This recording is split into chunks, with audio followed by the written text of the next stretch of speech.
Hai, Assalamualaikum. Kembali lagi di channel Belajar Seru, cara belajar yang menyenangkan. Di video kali ini kita akan belajar tentang kebakaran. Seperti apa ya kebakaran itu? Yuk simak videonya dan catat bagian terpenting dari materi ini ya. Nah, anak-anak, kita bahas yuk. Apa ya kebakaran itu? Kebakaran merupakan bencana alam yang disebabkan oleh api yang besar.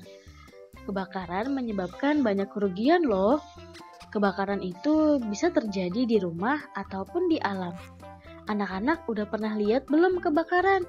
Serem banget ya pastinya. Terus kenapa ya bisa terjadi kebakaran? Jadi kebakaran bisa terjadi karena faktor alam. Musim kemarau membuat tumbuhan menjadi kering. Tumbuhan yang kering kemudian tertiup angin dan saling bergesekan. Hal ini menimbulkan percikan api. Nah, percikan api itulah yang menyebabkan kebakaran. Contohnya seperti pada gambar. Serem banget ya. Selanjutnya, kebakaran dapat terjadi karena perbuatan manusia itu sendiri.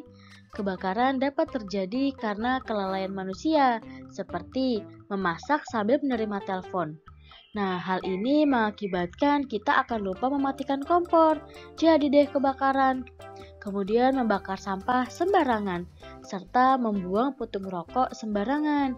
Ini juga bisa menjadikan kebakaran. Kemudian menyambung kabel listrik secara bertumpuk, contohnya seperti pada gambar. Keadaan ini dapat menimbulkan korsleting listrik loh. Nah, anak-anak, selain faktor alam dan faktor perbuatan manusia, anak-anak juga harus berhati-hati ketika sedang menggunakan api. Jauhilah barang yang mudah terbakar seperti kertas, kayu, plastik, dan kain. Terus gimana dong kalau sudah terjadi kebakaran?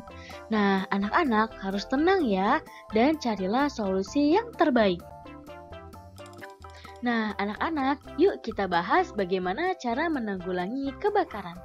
Saat sudah terjadi kebakaran, maka lakukanlah cara seperti berikut. Yang pertama, jika apinya masih kecil, kita bisa loh menggunakan alat pemadam api ringan atau APAR.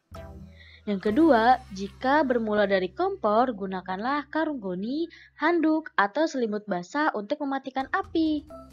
Yang ketiga, jika kebakaran berasal dari listrik, anak-anak harus segera putus aliran listrik atau matikan saklar ya.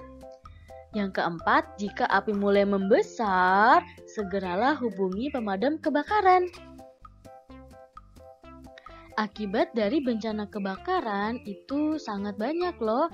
Kebakaran menyebabkan banyak kerugian di masyarakat seperti pertama kerugian materi, yaitu hilangnya tempat tinggal, hilangnya harta benda, hilangnya surat berharga, rusaknya sarana komunikasi, dan rusaknya jaringan listrik. Yang kedua ada kerugian non-materi, yaitu trauma secara serius dan kesedihan yang mendalam. Nah, anak-anak, akibat terparah dari bencana kebakaran yaitu munculnya korban jiwa. Hal ini seringkali terjadi dikarenakan tertimpa reruntuhan bangunan atau terlalap oleh api. Jadi, anak-anak harus hati-hati ya. Yuk anak-anak, mari kita hindari penyebab terjadinya kebakaran agar kita terhindar dari bencana kebakaran. Kalau bukan diri sendiri, lalu siapa lagi?